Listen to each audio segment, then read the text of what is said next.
Welcome to Carrying Wayward, a supernatural podcast for fans who aren't ready to let go and newcomers to the series who are ready to jump in.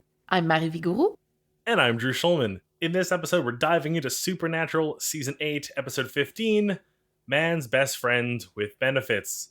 Let's get this show on the road.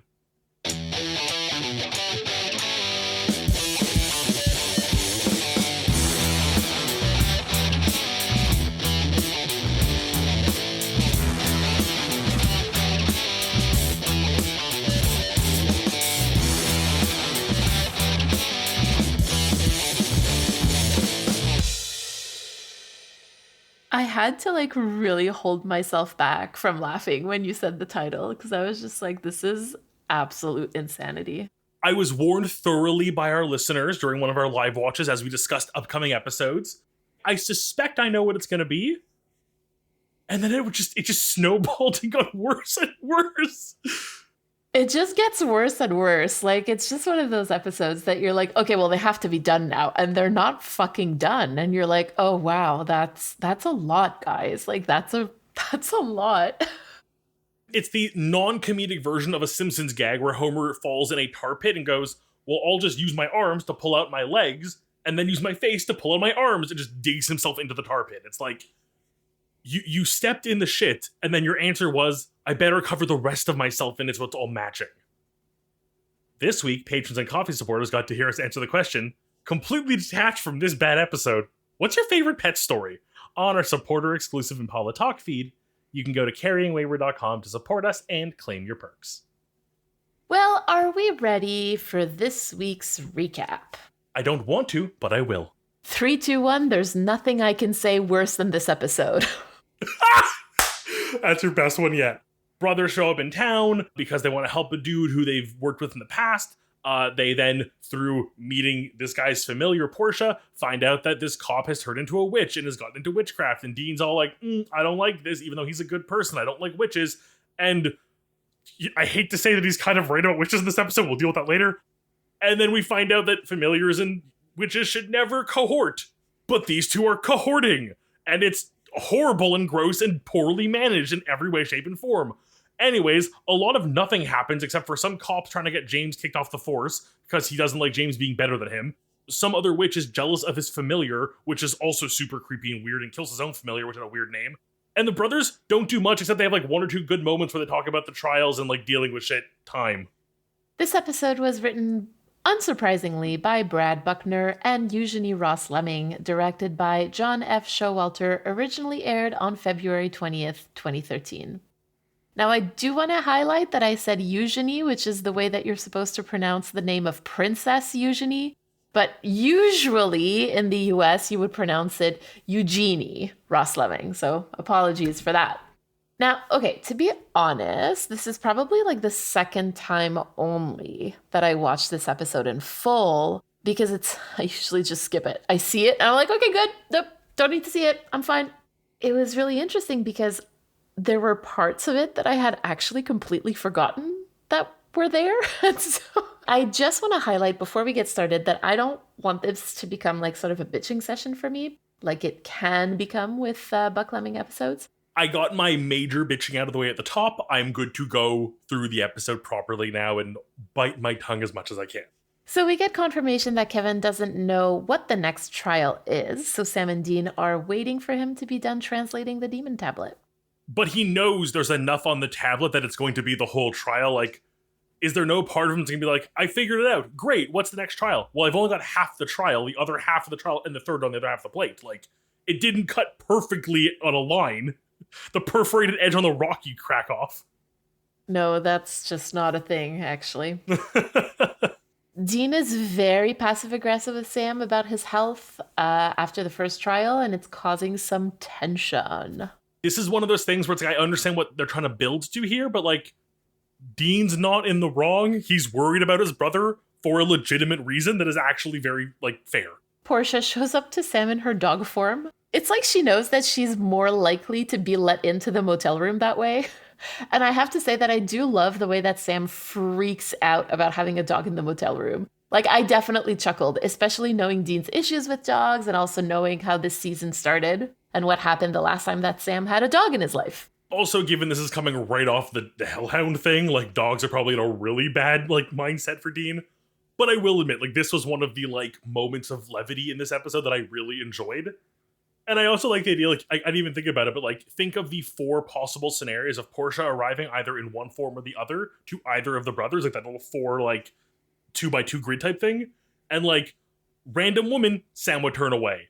Dean would probably flirt but get flustered and turn away. Dog would definitely say no, but Sam plus dog, that's gonna work. That's exactly what I'm saying. She knew that this was the best thing to do. Smart lady. Smart lady indeed. Lore drop. This episode gives us familiars, which is great, and yet they will never be used again.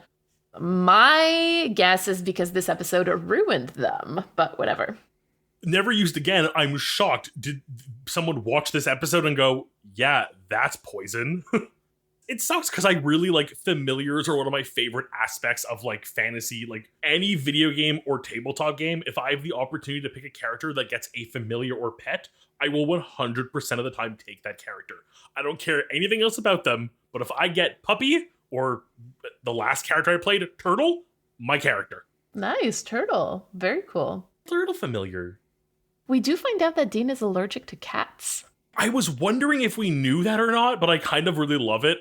There's another really great moment of levity in this episode that I thought was absolutely hilarious, and I couldn't stop laughing and chuckling. Jared has an amazing line delivery, and it's when Portia is telling them that like her and James had been like quote unquote close, and Dean is like, I don't get it. And Sam just like looks at him very briefly and goes, they had sex.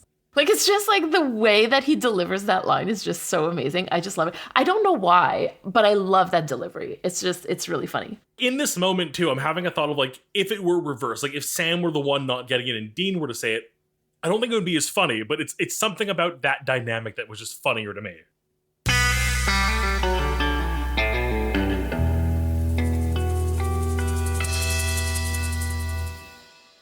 This week, our theme is doubt. So the root of the word doubt is duo, meaning two. So it brings up this idea of like, again, being of two minds, to be undecided between two things. Now, I also want to bring in a slightly different take on that, which was developed in the 14th century in Old French and then passed on to English. And it's this idea of like being uncertain as to the truth or the fact of, you know, this like distrust, being uncertain with regards to, so like this kind of idea. And also, interestingly, nothing to do with doubt per se, but I just think it's really cool that Old English used to have a word for doubt, like specifically Old English, and I think it would be pronounced Tugin. So that word was actually replaced with the word doubt from the Old French. And then that Old English word just like disappeared from use. Oh, I love when that happens. Like those like lost to time words because another word worked better or became more popularized and it like took over. Oh, I love that. And the thing that's interesting here is that there is the number 2 in that word. Oh, I could deep dive on that one for a while. But for now, we will talk about our brothers and Dean, who is very full of doubt this week. Like, he's clearly not a fan of witches, which seems odd as we've come so far on his whole, like, Dean learning not all monsters are monsters or monster-adjacent things are necessarily bad. But it goes back to his, like, core values and base-level hunter instincts. Despite learning and growing and becoming more understanding of the gray area, he jumps to this old biases and immediately dislikes James, despite having been okay with him in the past. You know, part of me, like, does kind of understand Dean's feelings here, and he makes it clear that he says, besides Benny, Kate, they were forced to be that way, and James chose this, because while he is growing, he sees the issue in someone choosing something that, up until now, has been a bad choice. And, like, with good reason, the last time someone he trusted and cared for chose dark side for good causes was Sam with the demon blood, and unfortunately, he can be seen as being right in that case. Of course, Dean's hatred of witches can be rooted back to his famous, like, I hate witches, they're always spewing their bodily fluids everywhere. And that's from 309 Malleus Maleficarum. I'm not getting some really easy words to pronounce today. Nope. Sure, like you said, he could have changed his mind given like how close he got to Benny. But also, like you pointed out, James chose this. So I'm honestly kind of pretty reluctant to say that this is an old bias of Dean because there's actually thought behind it. So, regardless of how we feel about witches, right? Like, Dean, what we learn here is that Dean is willing to extend a lot more empathy to someone who's been made into a supernatural creature against their consent than someone who like actively uses supernatural forces for their benefit. And this may be me like going on a tangent, but I have a question about this.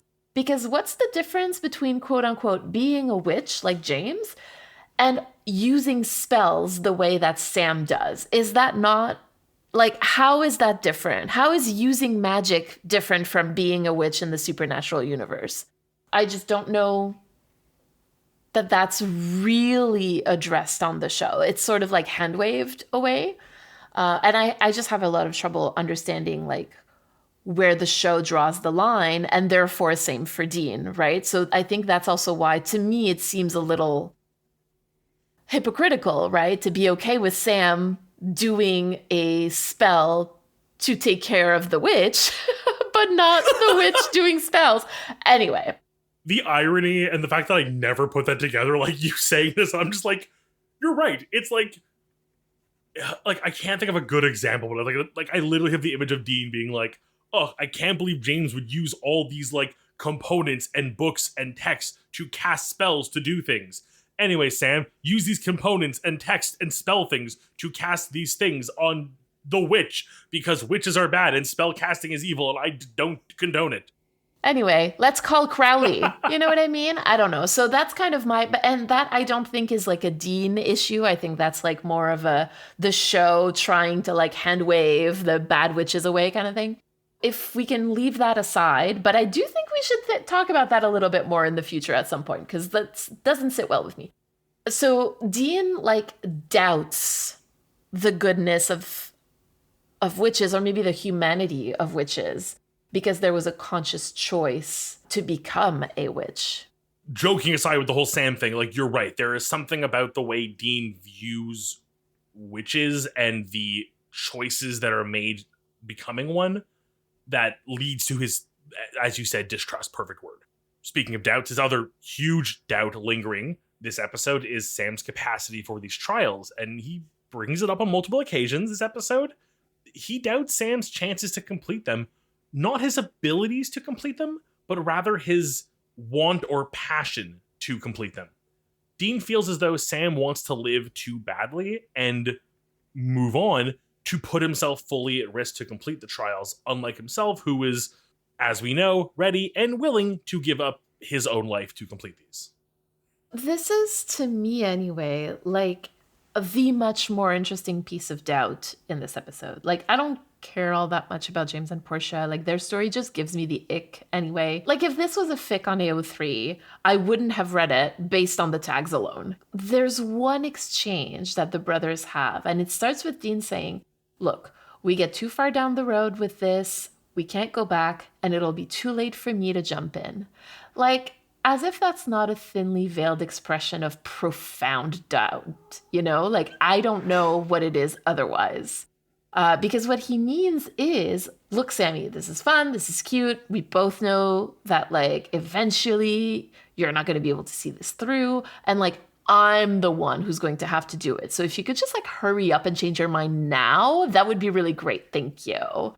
And, like, Sam is rightfully pretty mad about it. I almost wish Sam had turned around and been like, okay, and how many trials are you allowed to do before I have to sub in for you? Like, it goes both ways. Like, you can't just be like, well, you're going to give up eventually, so let me just do it now. Like, how do I know you're not just going to give up and let me do it?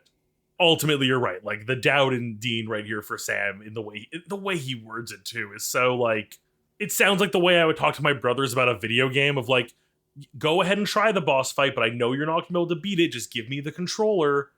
Like, the instant doubt of, like, I'm the one who's supposed to do this. If you're bringing it back to video games, it sort of feels like the way that, like, when we were kids, my cousin and I would oh my God, we were awful. But we would give, like, my little sister and his little brother like the remotes that didn't work, right? And so we would play with the remote that worked, and they thought that they were playing with the remote that didn't, and they thought they were so good. Anyway, like that's how it feels. It's just not great because like they're adults. They should be able to talk about this without making each other feel small. I understand the feelings that are coming behind it. We'll talk about that in a minute. Speaking of Sam, to me at least seems to have a lot less doubt this week until the very last shot of the episode, really. But before we get to that, Sam's only real doubt comes from his time with the chief of police, which I'm a bit sour Sam didn't like figure it all out a bit sooner. I mean, again, this is a garbage story, right? But yeah, Sam is pretty suspicious of that cop. And he was being deceitful, so good for Sam. But I do want to focus on two major parts of Sam this week. Really, the first is his conversation with Dean about how Dean doesn't trust anyone to do things except for himself.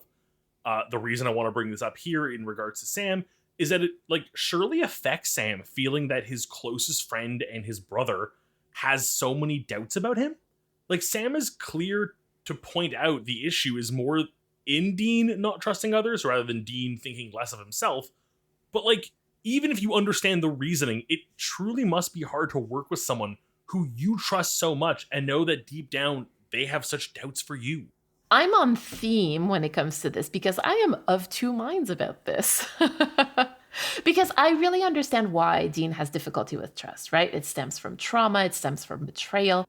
At the same time, like I said earlier, Sam is right to be mad about what he said.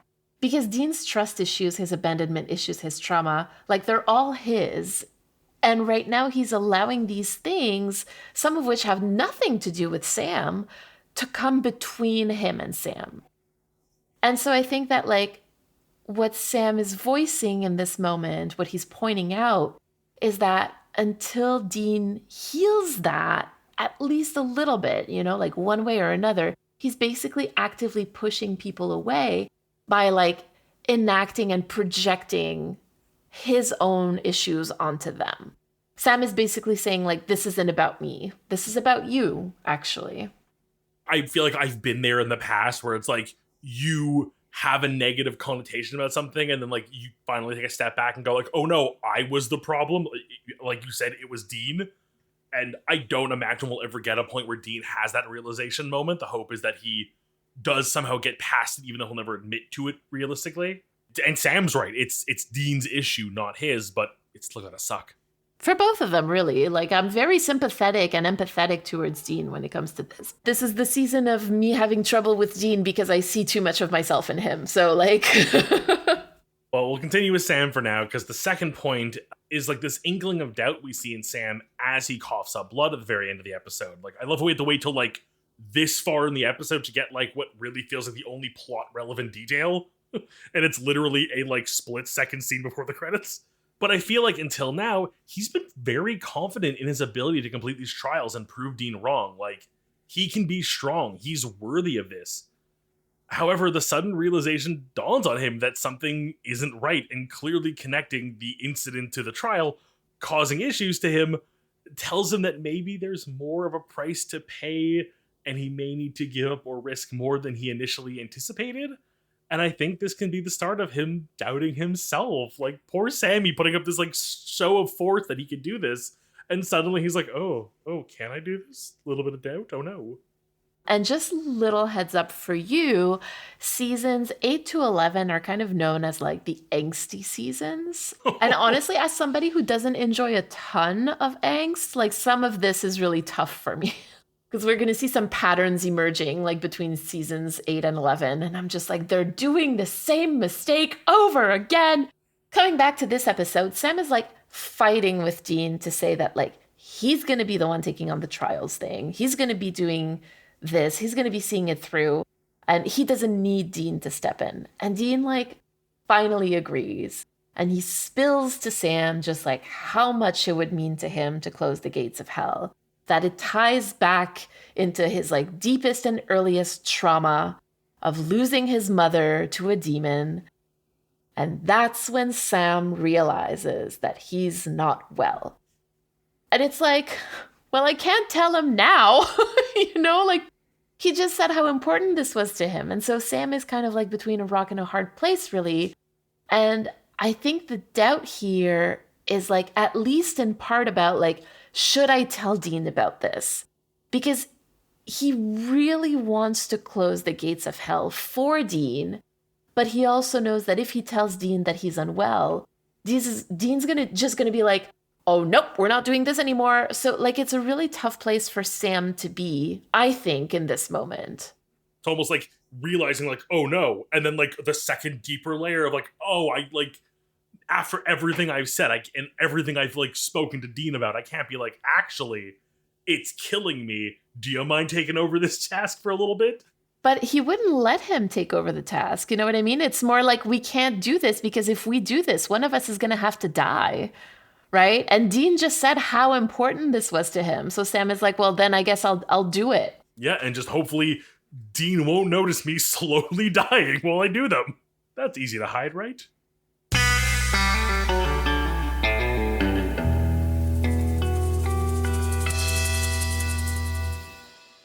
So I know I said that I didn't want this episode to become a bitch fest, but we do have to talk about this piece of media critically. The issues that I have with this episode are the following. The first one is the use of BDSM language and imagery to refer to familiars, which traditionally are animals. So, like, basically the bestiality aspect of this. Number two is putting a Black woman in a dog collar and having her call a white man her master. That made me deeply uncomfortable. And number three is showing a cop as a victim of a plot to make him appear to be violent. Just stop it there. And to be clear, I think that like the right person or the right people, the right writing team could potentially explore these things like individually in a story where there would be like some real intellectual and or emotional engagement with like the problematic at the core of these issues, right? But to me, these things are unacceptable in this particular episode because they're done entirely uncritically. It really feels like Buck Lemming just don't care to explore these topics for what they are. They only care about being edgy. And this is also exactly how I felt about Heartache, the episode with Brick Holmes. Also how I felt about The Slice Girls, which was the episode with the Amazons. This is exactly how I felt about Route 666, the one with the racist truck. And like that's the thing with Buck Lemming, is that they seem to care so much about appearing quote unquote edgy that their episodes tend to lack depth. And these episodes, these types of episodes usually get me really angry. But now I'm just like, well, if you can't be arsed to engage with the subject matter, then why should I, as a viewer, engage with your episode with a depth that you refuse to explore? These subjects in the right medium and the right storytelling with the right level of care can be done.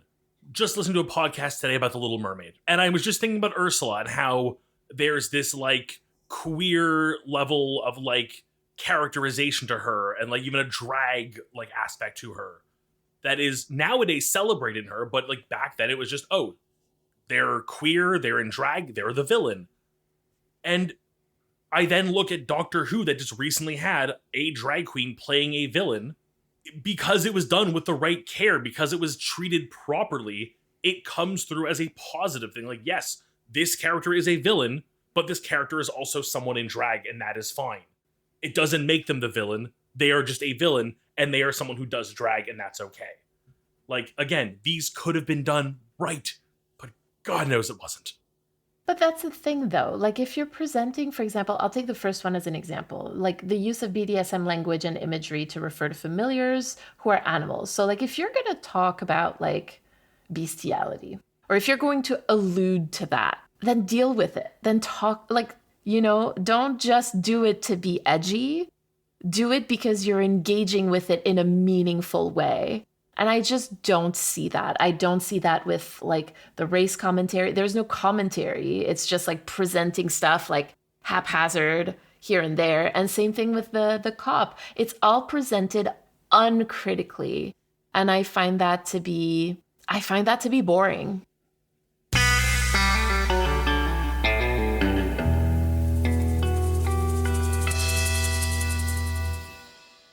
This week we have a message from Kat. Before we listen to it, we want to remind you to send us a 3-minute voicemail. To respond to anything we discussed today or to ask a question, you can use the recording app on your phone and email us the recording at carryingwayward@gmail.com. Now, just a quick heads up, this message is a little bit longer than the ones we usually listen to. Hi, Mary and Drew. So, this one's going to be a bit meandering, so bear with me, please. But I really wanted to send in a voicemail, which I'm sure I will be doing more of in the future because I've just recently discovered your show and I am binging the whole thing in like one go. And I'm in the late part of your season 5 watch, and I really wanted to talk about the topic of, I think what you guys often refer to as creature comforts, and Dean and creature comfort, and his love of them, and also the fact that he at times often seems to willingly go without them. And one of the ways in which I think is really interesting to examine this is actually through the lens of another show, which is one of, if not the best show of all time. I'm sorry, I know this is a supernatural podcast, but this is my favorite show of all time, which is a TV show called Black Sails, which I highly recommend to anyone, though trigger warning, it's incredibly violent. But one of the really interesting conversations that happens in Black Sails is between these two pirate captains when they are sort of squatting in this half-abandoned, half-destroyed house, waiting for the next wave of shit to befall them. And for context, one of the captains, Captain James Flint, who is the main character, is a canonically queer man. And the house they are in used to belong to his female life partner, I guess you could kind of say. And him and the other Captain Vane have a really interesting conversation where Vane, who is this very manly man, he's sort of picking through all of these kind of destroyed and discarded things from this ransacked house that used to be, in a sense, Flint's home. And he's picking things up and and I'll read it verbatim, I've got the transcript. And he says, all these things, porcelain books, also goddamn fragile, the energy it must take to maintain it all, and for what? I can understand a woman's desire for domesticity, but a man's, that I can't understand. And Flint turns to him and he says, I cannot understand how you cannot. You have no instinct towards earning for yourself a life more comfortable? Vane says, I don't. And if I had that instinct, I would resist it with every inch of will I could muster. For the single most dangerous weapon they possess, the one they temper, give us your submissions and we will give you the comfort you need. And that speaks to a larger story that's happening in Black Sails to do with colonialism and empire. But what comes across to me in that scene is there is this underlying current of the concept of gender, and within Black Sails, the concept of monstrosity, and the fact that all of these pirates are people who have been othered and exiled. And for Flint, he's been othered because of his queerness. And that's very explicit in the text of the show. And so what I kind of want to translate that to when we're looking at Supernatural is this really interesting concept that I saw from the outside before I sat down to watch the show, which was this idea of Mother Mary. And the fact that this spectre of the perfect wife and Mother Mary in her, lovely sundress and her flowing blonde locks is, in a lot of ways, a complete illusion that is constructed first by John and then maintained by Dean, primarily for Sam. But that spectre of this perfect mother is sort of the role that Dean has to then step into when it comes to him not just parenting Sam, but in many ways mothering Sam. And as we move into Dean's adulthood and we see the ways in which he interacts with domestic spaces, with, you know, sort of quote marks, normal American life, what we see is he has this intense draw towards domesticity, but then also he really kind of sneers at it and looks down his nose at it. And there is that link, as we kind of hear in what Vane's talking about and what Flint's talking about, between this idea of the domestic being explicitly linked to the feminine, and then, of course, older understandings, and in many ways modern understandings of queerness, linking queer identities for men with more feminine traits, with more feminine desires, which holds water for some people, doesn't hold water for others, and that's entirely valid. However you experience your sexuality and your gender is the way you experience it. There are no rules. But culturally, these ideas exist.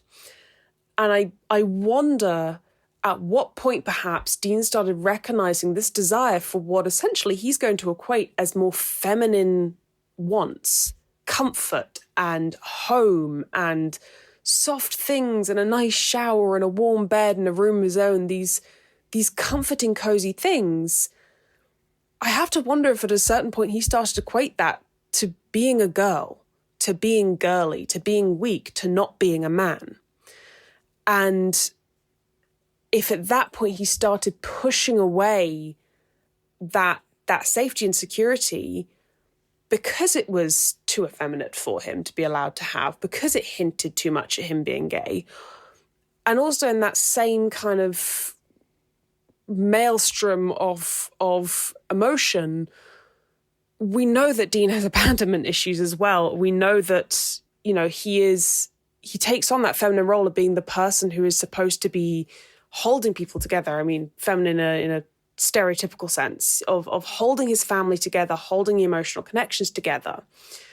And in the same way, again, that Vane starts talking about domesticity as being this trap, I wonder how much he also starts to reject domesticity, as we see him do in the beginning of season 6, because it's so safe and it's so gentle that the other shoe has got to drop. At some point, something's going to happen. Something's going to attack. Someone's going to leave. Someone's going to die. So here is this man who he craves gentleness. He craves safety. He craves a calm, quiet life that cradles him in a lot of ways. But he can never indulge in that, because to indulge in that is to indulge in a part of his personality that he has forcibly locked down. And he can also never trust it, because trusting it is letting his guard down, and letting that softness in means losing his edge and his ability to fight back. And so I would be very interested to know where you kind of see this relationship between Dean and domesticity, and Dean and his expression and his discomfort, often expressing his queerness, and his discomfort with allowing himself to feel safe, really. So yeah, I know that was long. That was way over 3 minutes. Please feel free to cut this down or slash it up or whatever you need to do if you want to respond to this. But yeah, I really want to know what your thoughts are, especially about this whole concept of Dean kind of in many ways becoming Mother Mary because no one else was the mother, and how that forced gender paradigm and that weird effect of the binary gender on a queer boy who was being forced into these feminine roles but was also trying to hide his sexuality from his father, how that kind of plays out when we start to explore the character of Dean as a queer man and as someone whose gender maybe isn't such a fixed point on the spectrum. So yeah, look forward to hearing your thoughts. Many thanks. Bye. Kat, wow, thank you. To address a few things quickly. One, no cutting. That was all beautiful. We're leaving it all in. Deal with it. Sorry. You and everyone. That was so good. I think this is an incredibly interesting observation. Like, it's one of those things I never immediately made the connections on the dots of. Like, it feels like you've taken a few things, like the masculine masking to hide his queer identity, to his not enjoying comforts because that's not a manly thing to do. I'm saying it out loud now after hearing you say it, and I'm like, duh, those go together.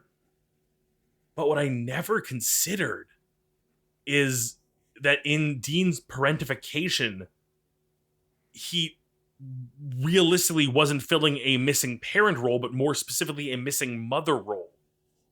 I feel like I need to go back and watch so many scenes again now knowing this, but it's such a huge revelation, and I am so happy to... Am I happy to know it? No. Am I happy to have it as like someone to like look into? Yes. Because you're right, there is this very cliche like social construct of gender that we've always discussed, where, you know, comfort, relaxation, you know, treating yourself well is seen as feminine, and unfortunately that also in society means weak and not manly, which is horrible. Men, treat yourself well, go to the spa, get your nails done, it's worth it, trust me. But it would make sense that he would deny himself these comforts for so many reasons, because he doesn't want to be associated with things that are not manly. He's rugged, he's out in tents, he's catching his own raccoons to roast over the fire. That's what men do, right? I don't know. But genuinely, this is like an eye-opening way to look at this. And the line you shared from Black Sails, the idea of like the two, that extremely toxic masculine view that you described of like, oh, to want these things or to take care of these things is so like not manly. It's just like, if that isn't the fucking toxic masculinity like poster child, I don't know what is. Kat, honestly, thank you so much for this voicemail. Yeah, it's longer than what we usually ask for and get, but honestly, I think this was incredibly serendipitous because I literally just sent my supervisor a revision of a paper today that speaks about that specifically. Not about Dean, about gender and illness and, you know, because Drew, you were talking about looking after yourself and going to the spa, but like what happens when looking after yourself also means going to the doctor when you're not feeling well, right? Because that's also a thing that men who espouse very traditional ideas of masculinity tend not to do, right? Go to the doctor. Just go see the doctor if you're not feeling well. Kat, you're asking like how we think those things kind of interact, but I think they interact exactly the way that you described. The only thing that I would maybe ask here, that like the little distinction I think that I would add, do we think of gender as an expression or do we think of gender as a performance? And the difference that I see here is that like, so Butler is actually the one who tends to describe, or like one of the first ones to describe gender as a performance in the way that we understand it today. So their research is primarily focused on women and the performance of femininity. This is actually directly from the paper that I just sent back in. But men also perform masculinity in their everyday lives, right? Like this understanding of gender is based, I'm just going to read from there at this point. This understanding of gender is based on the premise that gender is not expressed based on the sex of the body, but rather that it is performed through a series of acts learned and reinforced from a very young age. Recent research shows that children as young as 4 years old police each other's gender performance. Additionally, it's been shown that it's more risky for boys to perform acts of femininity than for girls to perform acts of masculinity. Prevailing masculine archetypes inundate men with the principles of emotional restraint, self-reliance, stoicism, and reliance. From their early years, persistent affirmations such as real men don't cry or need to be strong permeate their upbringing.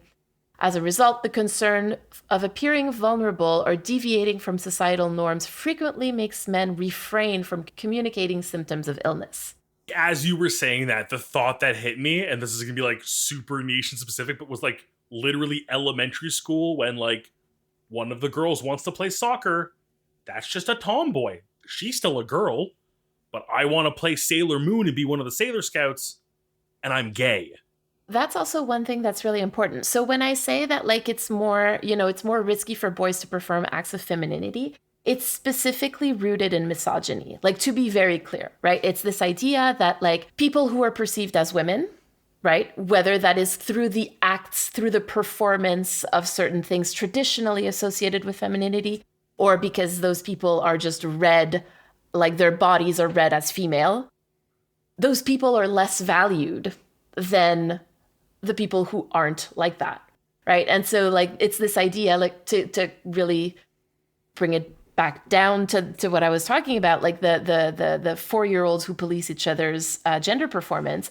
Basically, the researchers were like, who has more cooties, girls or boys? Like, not exactly in those words, but if you're going to talk to 4-year-olds, you need to be able to speak in their language, right? And basically, it came down to this idea that kids think that, you know, girls have more cooties than boys because like it's like less good to be associated with all things girls than it is to be associated with all things boys. So girls tend to feel more comfortable. That doesn't say that it's always safe, right? But they tend to feel more comfortable adopting what we call other gender attitudes, right? Because it's less risky than for boys to adopt other gender attitudes, because then it's like, well, hold on, you are willingly doing this? That's not cool. And I think to kind of bring it back to Dean and Comfort, I absolutely agree with this. I had never really thought about it through this particular lens. We see it, right, as he gets older. And I think one of your questions was like, when do we think he starts embracing that love for Comfort? And I think it's like as he starts understanding the complicated legacy of his father. So we're starting to see the signs of that now, you know, like as he's like enjoying himself in the bunker, wearing the dead guy robe, like all of those things, like those are the little nuggets of comfort that he is enjoying. And I think that would not have been a possibility in early seasons. And that the only way for him to do that is to really understand that, like, is to deconstruct his childhood, basically. To do the proper healing that he needs that he will never do. I mean, he is doing some of it, right? Like, that's why he's in this robe. That's why he's enjoying his bedroom. He is doing some of it. That's important.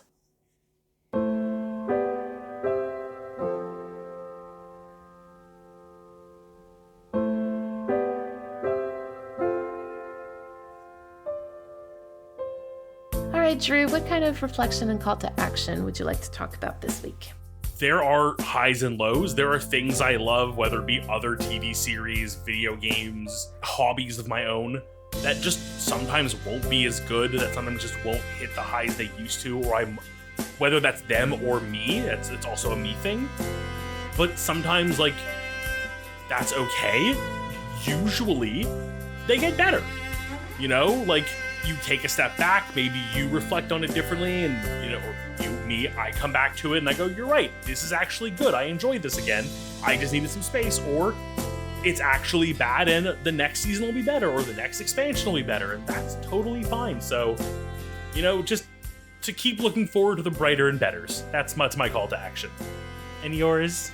I personally feel called to remember that not everything is about me. Dean not trusting Sam at this particular moment in time, I don't think is really about Sam. Yes, there are reasons why Dean doesn't trust Sam. I don't think this is all about Sam. Me being unable to make sense of a Buck Lemming episode, not about me. Sometimes people will say things or do things that are going to set me off, and it really feels like it's a personal thing against me that they are doing specifically against me. But it's really not. It's actually like entirely a them thing, not a me thing. So not everything is about me.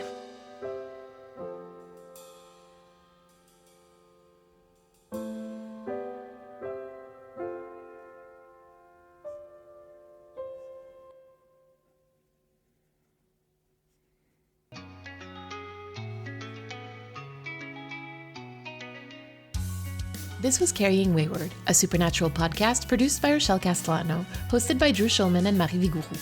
Thank you to everyone supporting us on Ko-fi or Patreon, especially our bunker supporters, Elle, Jeremiah Thomas, and Simone. We'd also like to thank Jake Lionheart for our music and Jacqueline Tucci for additional sound editing. Head over to carryingwayward.com to become a patron or a Ko-fi subscriber, and for our merch store and our socials. And write us a review on Apple Podcasts. Carry on, our wayward friends.